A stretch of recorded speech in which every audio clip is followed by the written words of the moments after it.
tudo bem? Hoje eu vou te convidar para um novo jardim, o Jardim da Botija. A botija, ela é um odre, um vaso, um recipiente que pode ser utilizado tanto para colocar líquidos quanto colocar sólidos, para transportar, guardar, armazenar.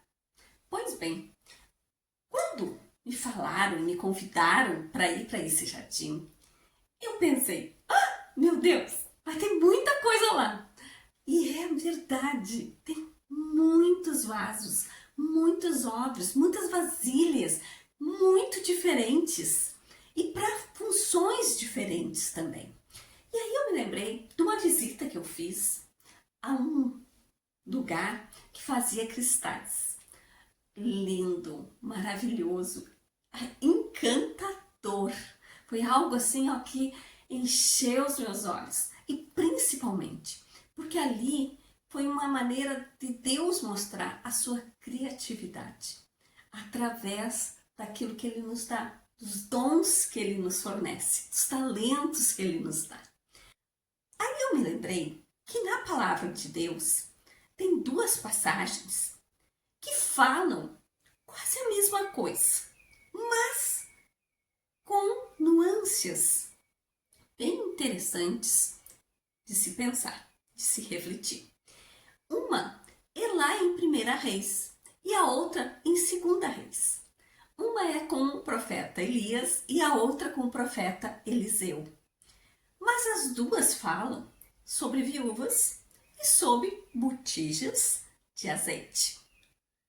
A primeira história fala de Elias, do profeta Elias, indo até a viúva de Serepta. Deus mandou esse profeta ir até lá. Quando ele chega, ele pede para essa viúva água e pão. E essa viúva diz para ele que ela não tem como dar isso para ele. E se vocês lembrarem na palavra de Deus, Jesus, ele é a água e o pão da vida. E a viúva diz que ela não tem como dar isso ao profeta.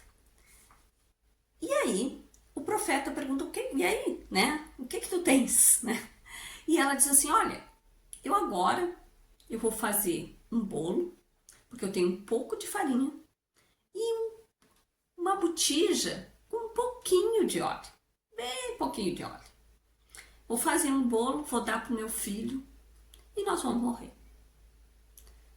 Então, olhe a situação desesperadora dessa mãe. Ela não tinha mais nada, ela não tinha esperança nenhuma. Ela estava num momento de extrema escassez. Ela não via solução para o problema dela. Mas aí, Deus envia o profeta até esta mulher. E o profeta diz para ela, faz o seguinte, vai lá, pega essa sua farinha, esse seu azeite e faz um bolo, primeiro para mim, depois para o teu filho.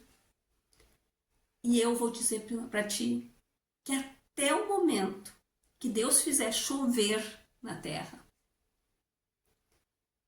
você terá suprimento.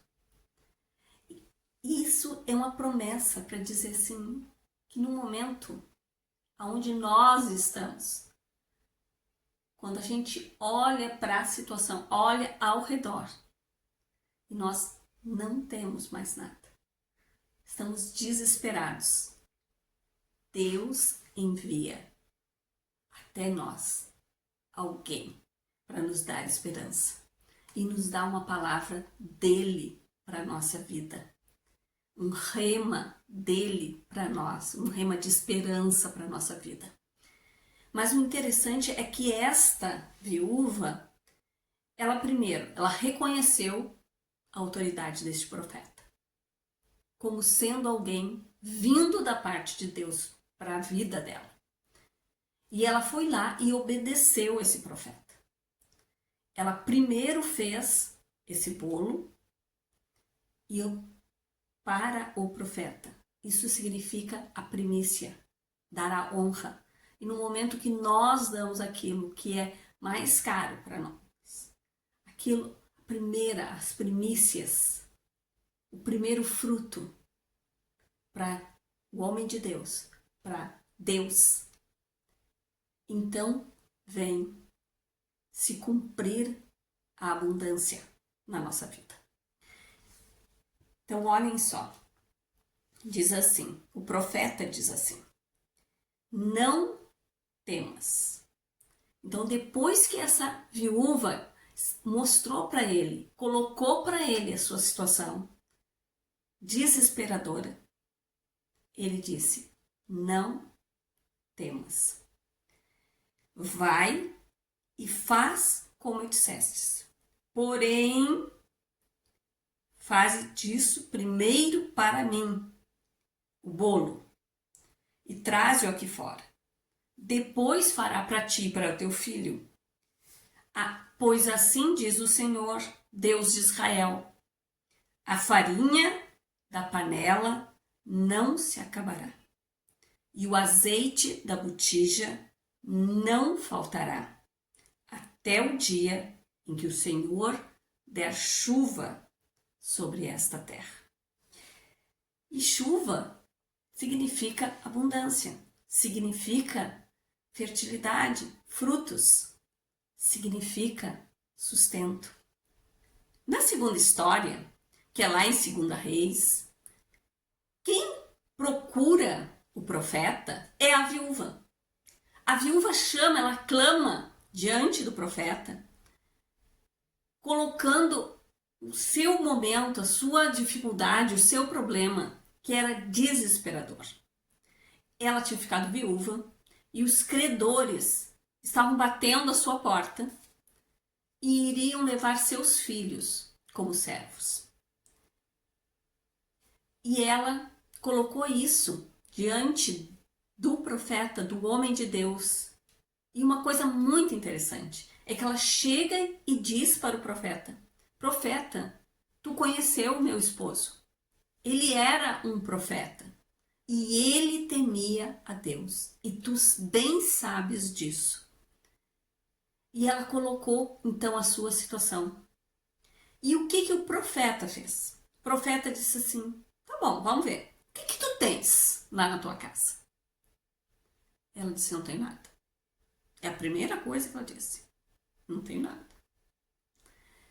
A não ser um pouquinho de óleo, de azeite, numa botija, numa vasilha.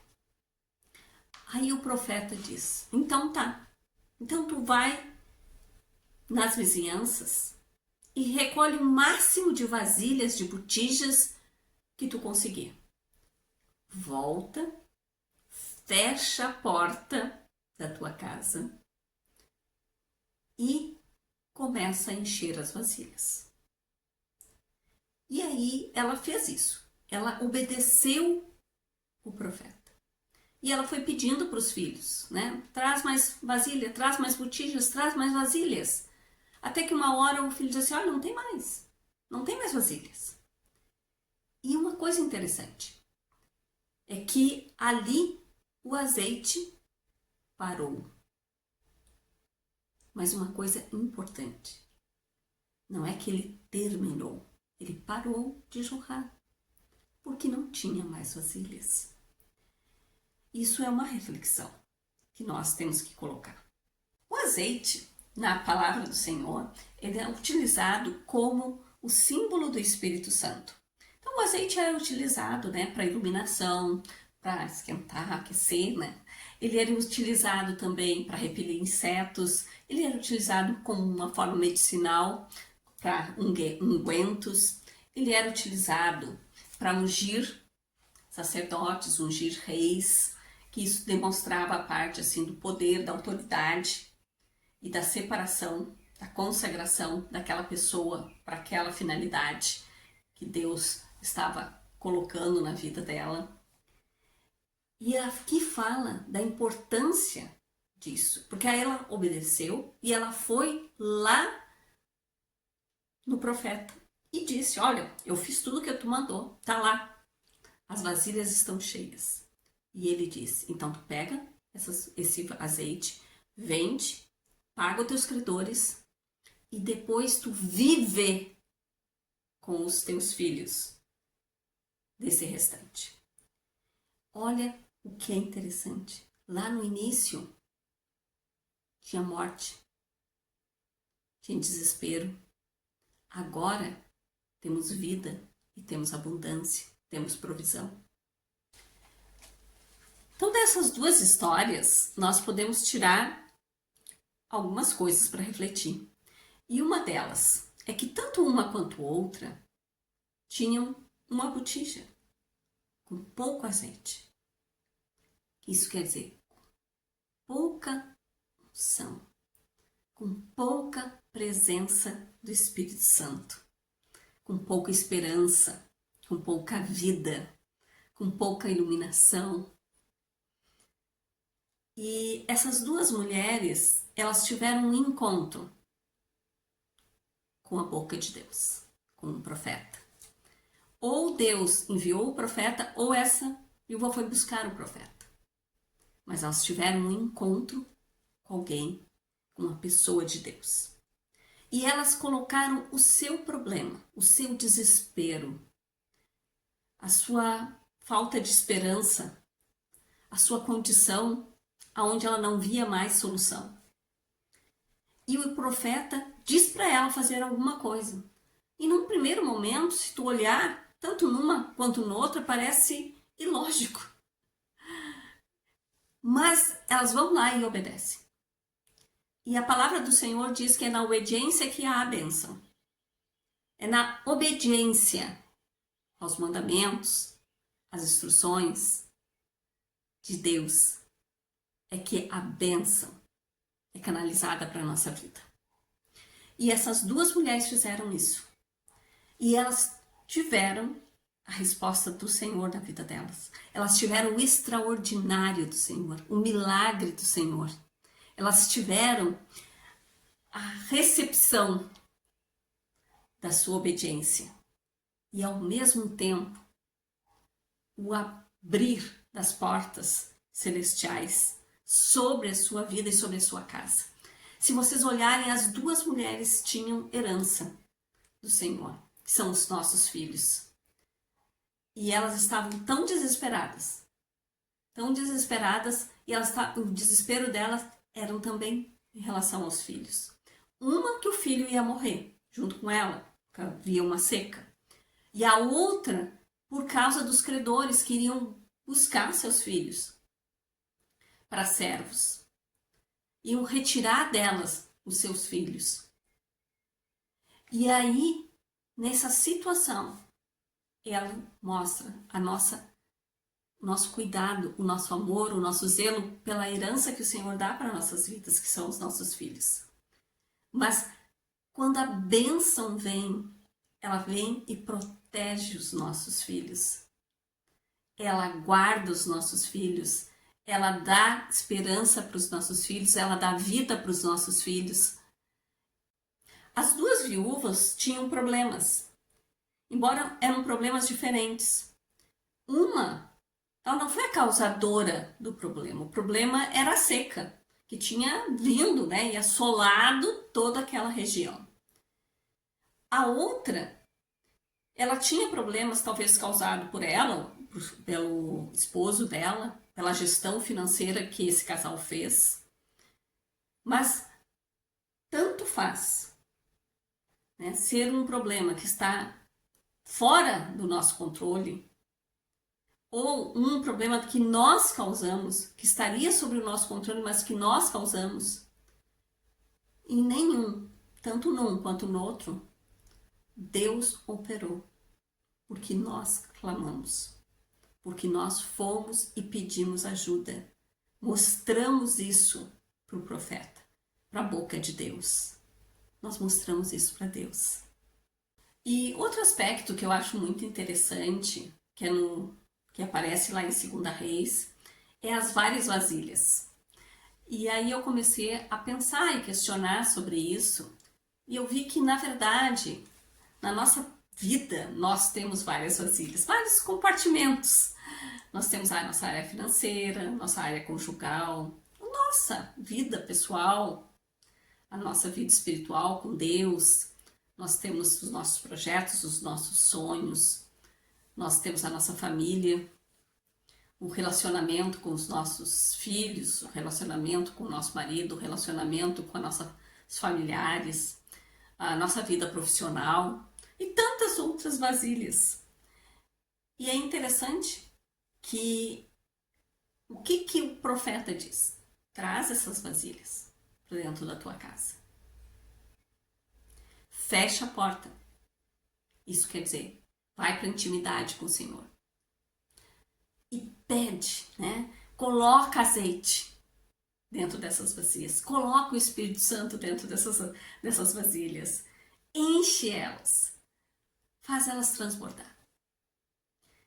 E é interessante, porque aqui diz que o azeite parou.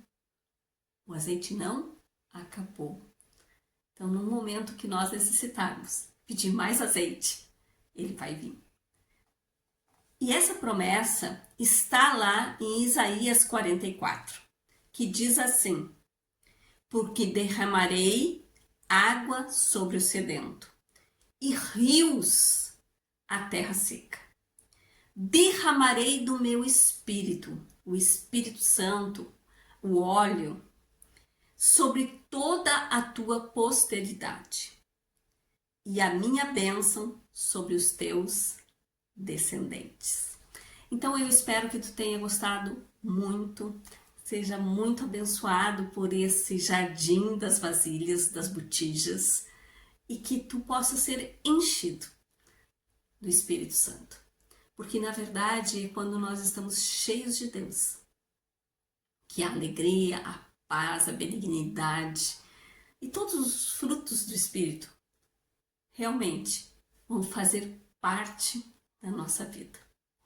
Aguarda aí um pouquinho, dá uma refletida nas tuas vasilhas e lembre que daqui a pouco eu te convido para um novo jardim. Um beijão!